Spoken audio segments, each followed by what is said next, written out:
السلام عليكم، ازيكم عاملين ايه؟ يا رب دايما تكونوا بخير. النهارده هنعمل مشروب يعني بيتشرب اكتر وقت بيتشرب فيه في رمضان. التمر هندي. طبعا بعيدا عن التمر اللي بيتباع بره في اكياس ده، ولا البودر اللي بيتباع ده وتعمليه في البيت. دي كلها الوان صناعيه وحاجات مش كويسه مضره على اولادنا، بس للاسف هم بيحبوا طعمه. بس عوديهم على المشروب ده ان شاء الله هيحبوه اكتر. هو طعمه مختلف تماما عن اللي بيتباع بره، بس احلى بكتير ان شاء الله. انا جبت التمر اهوت ونقعته شويه في ميه من بالليل. لو مستعجله عليه هتعمليه في نفس اليوم، يبقى هتغليه شويه، مش كتير يعني، غلوتين تلاتة كده.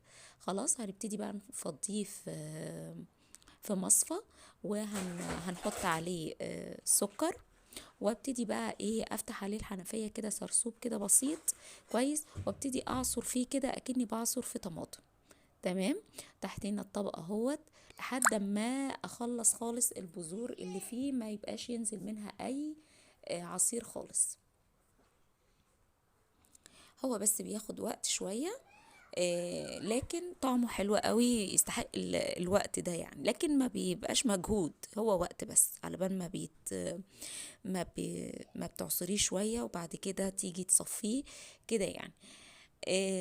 بصوا بقى عمالة ايه اعصر فيه لحد اما المية دي تخلص. بصوا لما المية تزيد بقفل الحنفية، خلاص افتحها تاني لما المية تقل. طبعا دي مصفى واسعة عادية خالص، احنا هنصفيه تاني وتالت كمان لو عايزة. المهم ان ايه، ابتدي اعصر فيه، لازم ايدي كده تبقى شغالة فيه عشان انزل كل اللي في البذور من عصير من التمر هندي يعني. تمام كده. بس بقى هو بقى بصوا خلاص ما بقاش ينزل اي حاجة. عشان اتاكد كمان هرفع المصفى وانزل عليه الميه عشان اتاكد ان هو خلاص كده ما بقاش فيه اي حاجه خالص ننزلها. ممكن ينعمل كمان معاه كوكتيل كده تمر هندي بكركديه. انا نفسي احنا بنشربه كده، بنشربش يمكن التمر هندي لوحده كده قليل قوي. فبجيب برضو الكركديه بنقعه او يعني بغليه لو مستعجله عليه برضو. وبعد كده اصفيه كويس واحط نص الكميه تمر هندي في الازازه، والنص التاني كركديه. بيبقى كوكتيل كده من ميكس من الاتنين، بيبقى طعمهم حلو قوي، جربوه برضو لو حابين. انا خلاص كده التمر هندي تمام خلص، بس فاضل لسه مرحله عليه تانية، اللي هو ايه، انه يتصفى كويس قوي بمصفى ضيقه بقى، اهي اللي هي زي دي. او لو مش عندك المصفى ديت، ممكن تجيبي شاشة قطن كده نظيفة وتصفيه فيها. هتلاقي طبعا شوايب كتير جدا، ما ينفعش انه يتشرب وهي موجودة الشوايب دي. تمام. هياخد برضو وقت شوية لحد ما يتصفى. معلش كل ده مش هتتعبك، هو بس مجرد الوقت، لكن هيبقى طعمه حلو قوي، يستحق يعني التجربة انك تعمليه تاني وتالت. انا خلاص كده اتصفى. هحط طبعا تاني سكر تاني عشان اسكره بقى، آه يبقى الطعم بتاعه حلو. طبعا السكر ده بيبقى على حسب التذوق بتاعكم، بتحبوا مسكر قوي سكره معقول، على حسب ما انت عايزه.